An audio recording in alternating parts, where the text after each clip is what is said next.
네, 여러분 안녕하세요. 파워리프팅 하는 교수입니다. 자, 오늘은 제가 언더아머를 입을 수 있게 만들어준 프로그램이죠. 매드게르만에 대해서 한번 리뷰해볼까 합니다. 저는 3대 300 언저리에서 본격적으로 파워리프팅을 시작을 했고, 그때부터 이 매드게르만 프로그램을 해서 한 10개월에서 11개월 정도 진행을 했던 것 같습니다. 짧은 기간 내에 많은 증량을 이루었던 것만큼 이 프로그램 효과를 톡톡히 봤는데요. 저처럼 좋은 결과를 얻은 사람들이 많은 걸 보면은 아주 잘 짜여진 프로그램이 아닌가 싶습니다. 하지만 3대 600을 코앞에 둔 지금 시점에서 돌아보면 조금 아쉬운 점도 있었던 프로그램인데요. 오늘은 제 개인적인 경험을 토대로 한 리뷰를 통해서 한번 이 프로그램의 장단점을 알아보는 시간을 가지도록 하겠습니다. 자, 그럼 매드게르만 리뷰 시작해보도록 하겠습니다. 자, 매드게르만은 가장 인기 있는 스트렝스 프로그램 중 하나인 매드카우를 기반으로 만들어졌는데요. 매드카우는 스트롱리프트에서 스트롱리프트 5곱하기5 다음 단계로 공식적으로 추천하고 있는 프로그램이기도 합니다. 이 프로그램의 뿌리는 원래 파워리프팅 프로그램으로 만들어진 건 아니고요. 미식축구 선수들을 위한 스트렝스 프로그램으로 만들어져 있습니다. 매드게르만은 매드카우에서 조금 부족하다 싶은 보조 운동과 볼륨 부분을 보완한 변형이라고 생각하시면 되겠습니다. 운동 횟수는 주 3일이고요.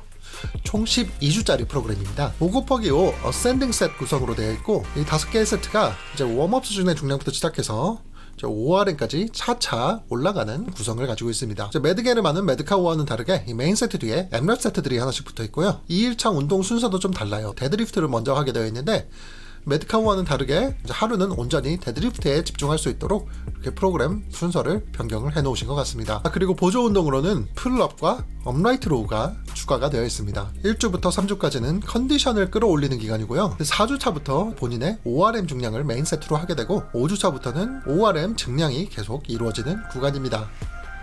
매주 증량을 하다 보니까 굉장히 터프할 수도 있는 프로그램입니다. 저 같은 경우에는 증량폭을 스쿼트랑 데드리프트는 매주 5kg, 벤치는 매주 2.5kg로 설정을 했었는데, 지금 생각하면 참 미친 짓이긴 한데요. 그때는 초보자 버프와 협력 덕분에 그렇게 할 수 있었던 것 같습니다. 생각해보면 그때 증량폭이 그것도 모자라서 중간에 막 프로그램 수정해서 중량을 더 늘리고 막 그랬었는데, 참 지금 생각해보면 어떻게 그렇게 했나 싶네요. 자, 이 프로그램에 대해서 더 궁금하신 분들을 위해서 아래에 파워게르만님이 이 프로그램에 대해서 소개하는 영상 링크를 올려두도록 하겠습니다. 해당 영상에 가시면은 그 매드게르만 프로그램 엑셀 시트도 다운받을 수 있으니까요. 이 프로그램에 대해서 더 궁금하시거나 진행을 한번 해보고 싶으신 분들은 이 링크 참조하시면 되겠습니다. 자, 프로그램 소개는 이쯤으로 하고 지금부터 프로그램의 장단점에 대해서 알아보도록 하겠습니다. 자, 이 프로그램의 장점 첫 번째는 제대로 잘 지켜서 진행만 하면 결과가 보장된 프로그램이라는 겁니다. 매드게르만으로 저처럼 좋은 결과를 얻으신 분들도 많지만, 특히 이 프로그램의 기반이 되는 매드카우는 가장 유명한 스트렝스 프로그램 중 하나라고 제가 앞에서 말씀을 드렸죠. 이걸로 좋은 결과를 얻은 사람들이 전 세계에 수두룩하게 많습니다. 또 그리고 매드게르만처럼 매드카우를 기반으로 한 변형 프로그램도 많이 나와 있는 아주 뼈대가 훌륭한 프로그램이죠. 그래서 이 프로그램이 시키는 대로만 한다면은 사실상 결과는 보장되어 있다고 생각하셔도 좋습니다. 다만 이 프로그램을 제대로 지켜야겠죠. 이 프로그램 하다 실패하는 사람들 보면은 처음에 좀 쉽다고 본인 맘대로 막 볼륨 추가해서 하다가 피로도 관리가 안 되던가, 아니면 뭐 의욕이 넘쳐서 막 보조 운동을 더 하던가, 그런 식으로 프로그램이 디자인된 피로도보다 더 많은 피로도 스택을 쌓아서 실패하는 경우가 많은 것 같아요. 그래서 프로그램을 할 때 제대로 된 결과를 얻고 싶으면은 프로그램상 설계된 피로도를 잘 따라가야 한다 라고 말씀을 드리고 싶습니다. 자, 그리고 두 번째 장점은요, 저처럼 짧고 굵게 운동하는 사람들한테는 너무 재밌는 프로그램이라는 겁니다. 메인 세트 한 세트에 내 모든 걸 쏟아 붓는다는 느낌의 프로그램이죠. 제가 요즘은 어쩔 수 없이 볼륨을 좀 많이 소화하고 있지만, 더 올라가기 위해서 괴로운 거 참고 하는 겁니다.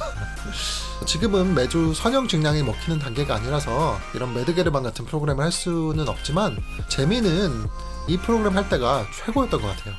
세 번째는 매드카우의 단점이라고 할 수 있는 부분들이 잘 보완이 되어 있다는 겁니다. 앞에서 언급했듯이 아쉬운 볼륨을 채우기 위한 엠랩 세트들이 붙어 있고요. 매드카우로 단련하기 어려운 부분들에 대한 보조 운동이 추가가 되어 있죠. 저는 이때부터 쌓아온 이 보조 운동들의 덕을 지금도 보고 있다고 생각합니다. 물론 보디빌딩식 루틴에 익숙하신 분들은 이것도 좀 많이 아쉬우실 수 있어요. 근데 아까 얘기했다시피 결과가 보장된 프로그램이니까 볼륨 때문에 불안해할 이유는 전혀 없을 것 같습니다. 그리고 이런 프로그램을 통해서 스트레스를 한번 확 끌어올리고 난 다음에 그걸 토대로 또 금비를 한다면은 훨씬 더 효율적이기도 해요.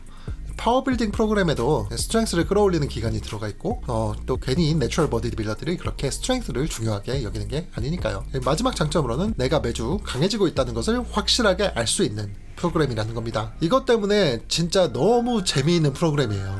매주 증량이라는 목표가 확실하다 보니 그만큼 동기부여도 잘 되는 측면이 있습니다. 아무튼 정리하자면은 저처럼 볼륨보다는 강도를 선호하는 사람들에게는 아주 재미있는 프로그램이다.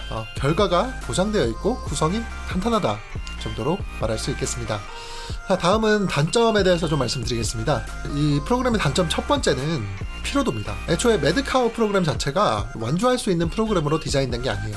보통 7, 8주 되면은 어쩔 수 없이 증량을 못 따라가고 다시 리셋해서 1주부터 3주차까지 딜로딩하면서 못 만들고 4주차부터 다시 증량을 이어나가는 그런 프로그램입니다. 파워게르만님은 실패가 계속되면은 한 4, 5일 정도 푹 쉬고 다시 진행을 하고 말씀하셨는데 주기화에 대한 개념이 잡힌 지금은 생각해보면은 그냥 아예 리셋하고 1주부터 3주까지 컨디션 끌어올려서 다시 4주차부터 쭉 증량을 이어나가는 게 더 좋은 접근법이라고 생각합니다. 매주 RPE10으로 몰아붙이던 몸을 4, 5일의 휴식만으로 회복하기에는 조금 무리가 있는 것 같아요. 아무튼 매드게르만은 안 그래도 실패할 수밖에 없는 프로그램인 매드카우에 볼륨을 더한 관계로 그 피로도가 더 높습니다. 특히 이 M랩 세트들에서 오는 피로도도 무시를 할 수가 없는데요. 물론 이 M랩 세트들이 성장에 도움이 되기는 하지만 피로도 관리 차원에서 2에서 3 RIR 정도로 진행을 하면 더 좋지 않을까 하는 게 제 생각입니다. 특히 저 같은 경우에도 진짜 너무 힘들어가지고 이 M랩 세트를 M랩으로 안 했어요. 거의 백오프 개념으로 한 RPE 7, 8 수준에서 끊었던 것 같아요. 아무튼 제 경우에도 그게 오히려 성장에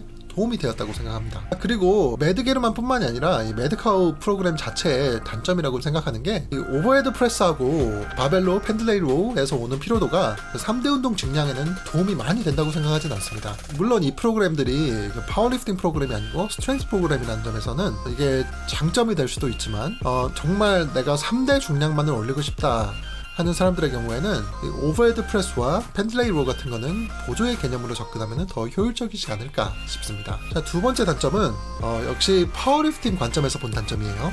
이 데드리프트 볼륨이 너무 적다는 겁니다.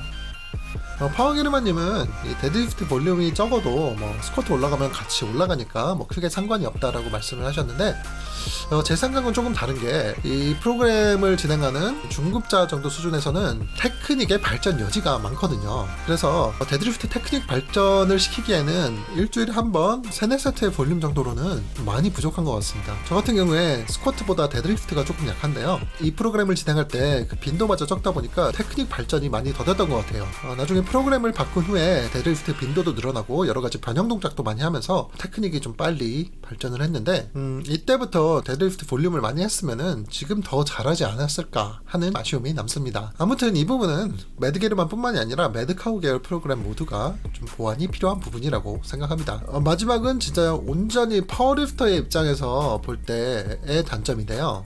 이 프로그램은 원RM 측정이나 대회 출전을 위해서 만들어진 프로그램이 아니라는 거죠. 원래 매드카우가 스트렝스 프로그램이다 보니까 그 원RM 측정 자체가 이 프로그램에 디자인되어 있지 않습니다. 원래 파워리프팅 프로그램들은 피킹 사이클이라고 고강도 저볼륨으로 스트렝스를 확 끌어올리고 그 다음에 테이퍼링이라고 컨디션 조절하는 한 일주일 정도의 기간을 가진 후에 최대 출력을 낼 수 있도록 몸 상태를 조절을 해주거든요. 그래서 피킹과 테이퍼링을 거친 후에 원RM 측정이나 대회 출전을 하게 되는데요. 이 프로그램 같은 경우에는 ORM을 꾸준히 끌어올리는 것은 좋지만 최대 출력으로 원RM 측정을 하기에는 좀 부적합하다라고 말씀을 드릴 수 있죠. 이거는 파워리프팅 용으로 디자인되지 않은 모든 스트렝스 프로그램에 해당되는 단점이긴 합니다. 아무튼 내가 진짜 원RM을 제대로 측정을 해보고 싶다, 막미트를 제대로 해보고 싶다, 대회에 나갈 예정이 있다, 이런 분들은 피킹과 테이퍼링이 들어간 파워리프팅 프로그램을 골라서 하시는 것을 추천드립니다. 아무튼 정리하자면은 오직 3대 운동만 잘하기보다는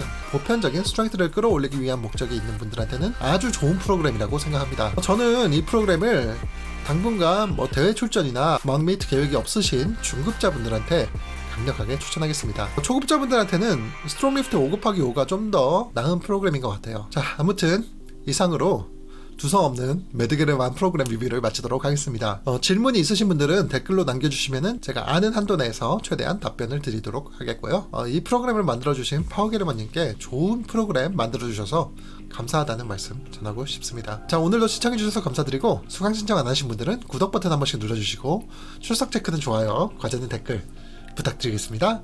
자, 그럼 또 다음 시간에 뵙겠습니다.